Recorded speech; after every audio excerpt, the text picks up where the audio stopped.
Hey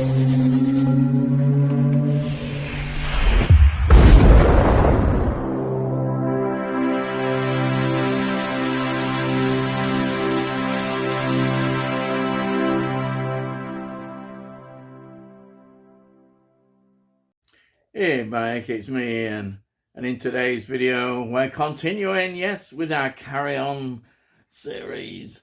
This is the 11th film, yes. Oh, wow, it's going by pretty quick, isn't it, as we're going through the box set. Now, this is Carry On Cowboy from 1965. Yes, wow. It's 94 minutes long. Rotten Tomatoes give it 49%, which I suppose for them isn't too bad, as we know what they're like. Now, this is a film I can't really remember seeing. I don't know even if I have seen this, but watching it now, I think, if I hadn't seen it, why haven't I seen it? It's an amazingly funny film.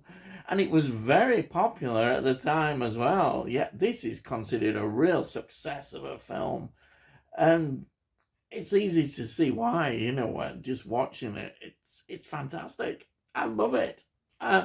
Well, it's written by Talbot Rothwell again. Talbot Rothwell doing a fantastic job on this script. Produced by Peter Rogers. Directed by Gerald Thomas.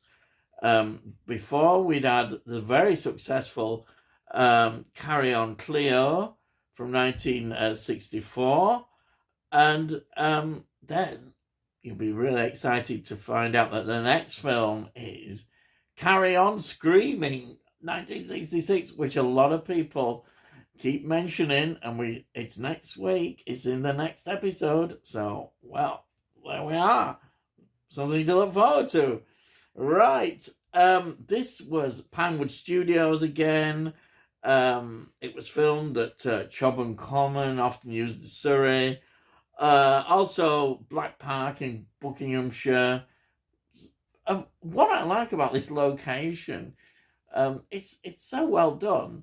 You do actually think you are in the West. The only thing missing is deserts. But no, we've got this. Looks very good. It's excellent the way they do this filming. It's just amazing, isn't it? And they're given this low budget, and they're given so long to film these, a very tight schedule, and they produce this. I mean, you've got to take your hands off to the director of all these films as we continue with Jared Thomas. He smashes it, doesn't he? Every time. He's just fantastic. Now, let's see who's in the cast. We've got Sid James leading the cast. I love his name.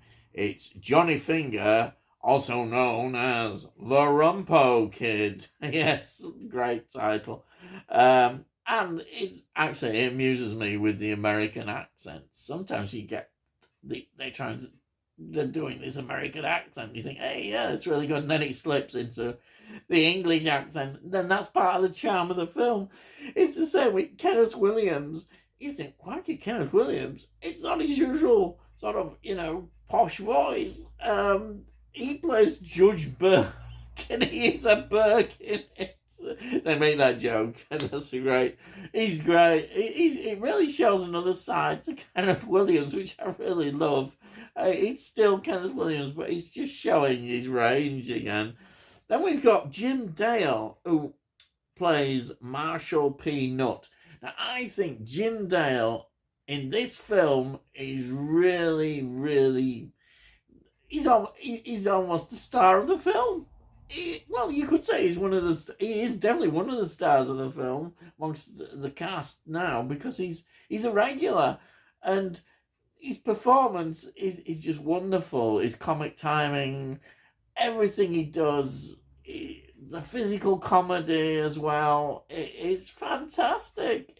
He's great. He's really getting into playing these roles so well, and is a really important part now of this uh, collection of actors putting together these Carry On films. He is part of it, very much so.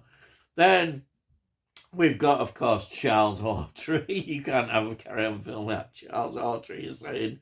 He plays a character called Big Heap.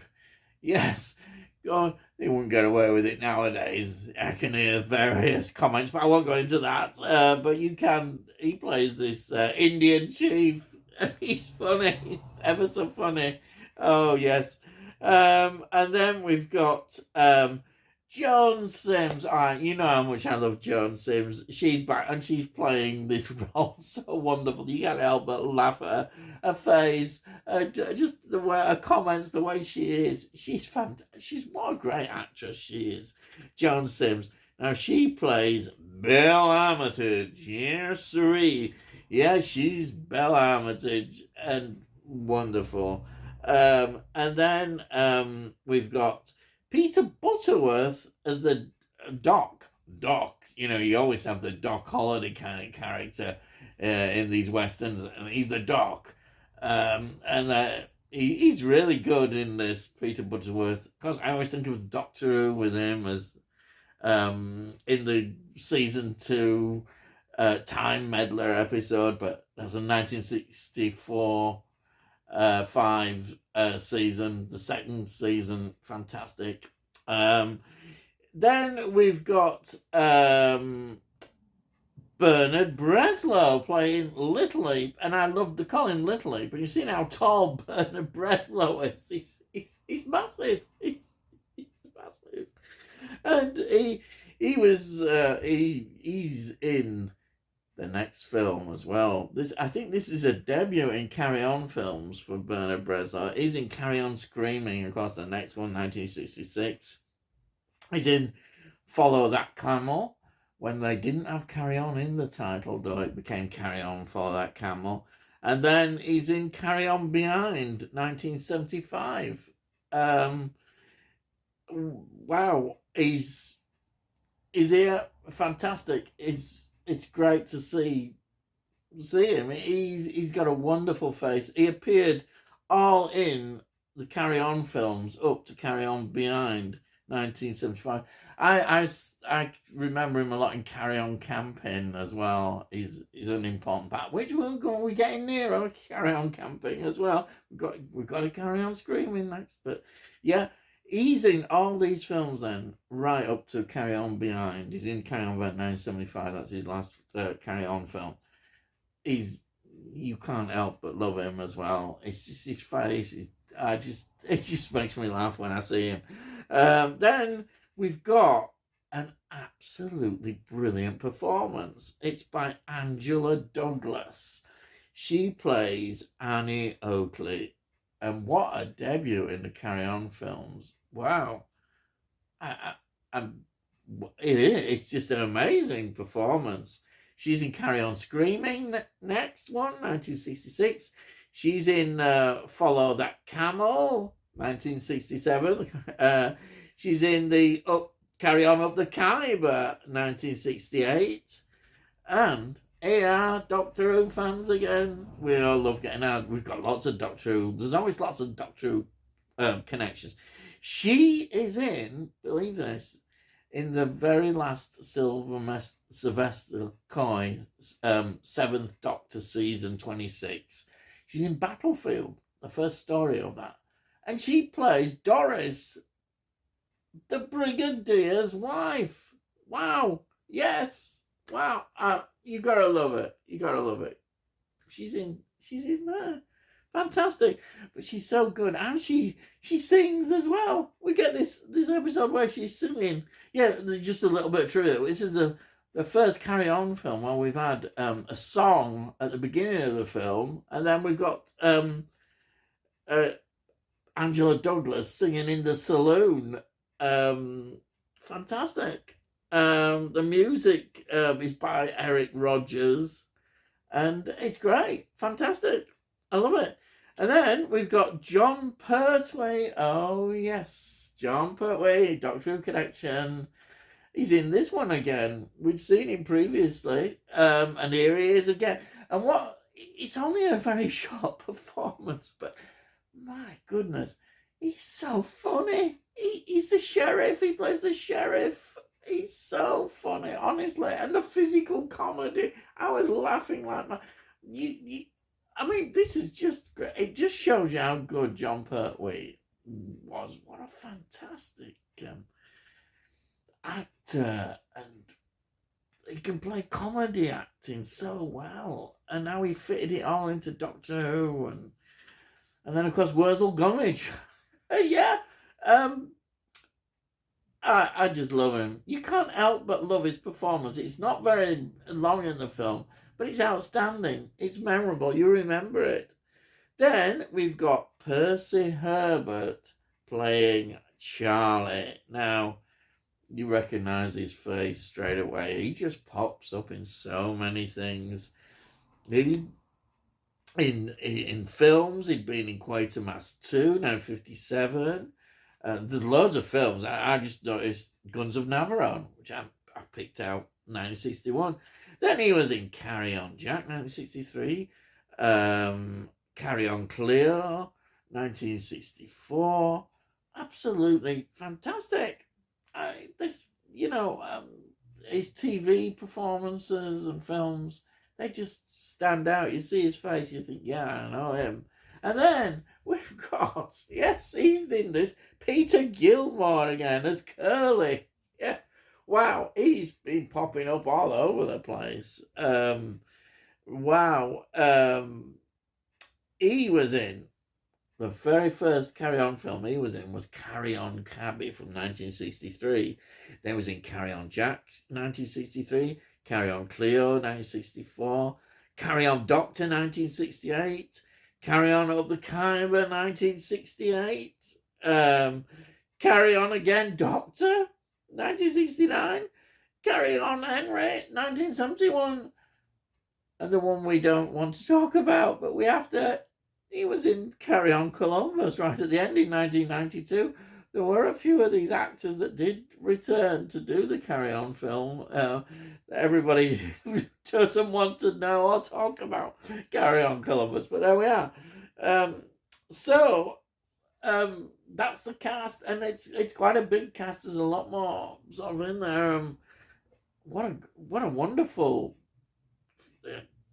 acting in this. I think everybody. There's not a weak link in this at all. Really, not a weak link. It's so enjoyable. Now, what is the story about after all this? Well, outlaw Johnny Finger, known as the Rumpole Kid, he rides into town. And there's trouble in, once again, dog shit. Oh dear. Oh dear. Oh wow. He's just fantastic way he walks in. I'm sorry, I shouldn't be laughing, but yeah, there he is. It's just we get the scene where basically he gets rid of the sheriff pretty quickly and they call for another sheriff. And they get sent one. But there's a bit of a mix-up, to say the least. And it is, of course, Jim Dale playing Marshall Peanut. Peanut, again, those names. Oh, yes. And he just wonderful the way he comes into town. He, of course, just happens to be a sanitary engineer. When they say we're going to clean up the town, he thinks it's to do with that.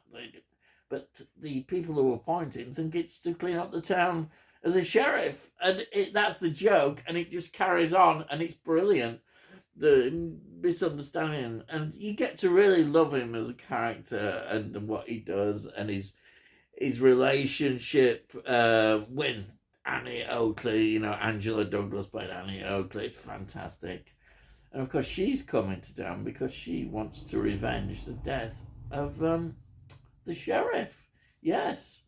And that's her job. She's going to revenge the death of the sheriff. And it all sort of develops from that.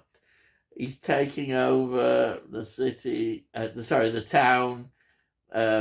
Is Sid James and his gang. And I say we get all these other characters coming in, like the Indians and how he's using them. And Charles Hawtrey is so funny, drinking away. They're like the old. What this film is actually doing, it's all the cliches and myths and um, things that you see in westerns.